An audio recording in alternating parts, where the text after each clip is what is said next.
চলতি সপ্তাহে ইসরায়েলের চ্যানেল 12-র একটি অনুষ্ঠানে নিজের অভিজ্ঞতা জনসমক্ষে এনেছেন রমি।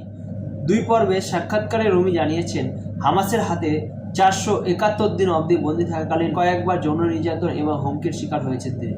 471 দিন প্যালেস্টাইনের সশস্ত্র গোষ্ঠী হামাসের হাতে পণবন্দী হয়েছিলেন ইসরায়েলি তরুণী রমি গনেন। বছর 25-এর তরুণী যখন হামাসের হাতে ধরা পড়ে তখন তার বয়স ছিল 23। তার পরের প্রায় 1.5 বছর ধরে অকথ্য অত্যাচার চালানো হয় তার উপর। অবশ্যই 2025 সালে জানুয়ারি মাসে বন্দি প্রত্যাপরণে তরুণী ছাড়া পান। এতদিন পর ক্যামেরার সামনে এসে নিজের বন্দিতা শেষে অভিজ্ঞতা ভাগ করে নিলেন রমি। চলতি সপ্তাহে ইসরায়েলি চ্যানেলে 12-র একটি অনুষ্ঠানে নিজের অভিজ্ঞতা জনসমক্ষে এনেছেন রমি। 2 পর্বে সাক্ষাৎকারে রমি জানিয়েছেন, হামাসের হাতে 471 দিন বন্দী থাকাকালীন বেশ কয়েকবার যৌন নির্যাতন ও হুমকির শিকার হয়েছেন তিনি। 2023 সালের 7 অক্টোবর নোভা মিউজিক ফেস্টিভ্যাল থেকে অপহরণ করা হয় রমিকে।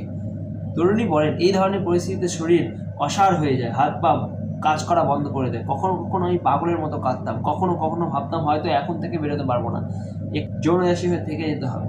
2023 সালে 7 অক্টোবর হামলায় হাতে গুলি লাগে রবির। সেই অবস্থাতেই বন্দী করা হয় তাকে। সেই সময় একজনকে নিজেকে চিকিৎসক বলে পরিচয় দিয়ে তাকে শৌচাগারে নিয়ে যান। তারপর প্রাথমিক চিকিৎসার অজুহাতে তরুণীকে যৌন নির্যাতন করেন। রবির কথায়, আমি গুরুতর জখম ও শক্তিহীন ছিলাম, কিছুই করতে পারেনি। তারপরে 16 দিন আমাকে ওই যুবকের সঙ্গে সেই বাইরে থাকতে হয়েছিল। রবির কথায় সেটাই ছিল বন্দিদেশের সবচেয়ে খারাপ 16 দিন। এরপর ইব্রাহিম ও মোহাম্মদ নামে 2 যুবকও তাকে একাধিক নির্যাতন করে বলে অভিযোগ। তরুণী কাঁদলেও তাকে হুমকি দিয়ে থামিয়ে দেওয়া হতো, তাকে একা শৌচাগারে যেতে দেওয়া হতো না। সর্বক্ষণ তাকে নজরে রাখতেন ইব্রাহিম। সুযোগ পেলেই তাকে যৌন নির্যাতনও করা হতো। রমির কথায়, কখনো কখনো ঘরের এক চিমটে জানলা দিয়ে বাইরে দেখতাম, নিজেকে বলতাম, রমি, ইসরায়েলের সবাই ভাবছে তুমি মৃত, অথচ কেউ জানবে না তুমি আজীবন এদের যৌনদাসী হয়ে থেকে যাবে। তবু নিজেকে শক্ত রাখার চেষ্টা করতাম। এক পর্যায়ে হামাসের সিনিয়র কমান্ডাররা রবির কথা জানতে পারেন।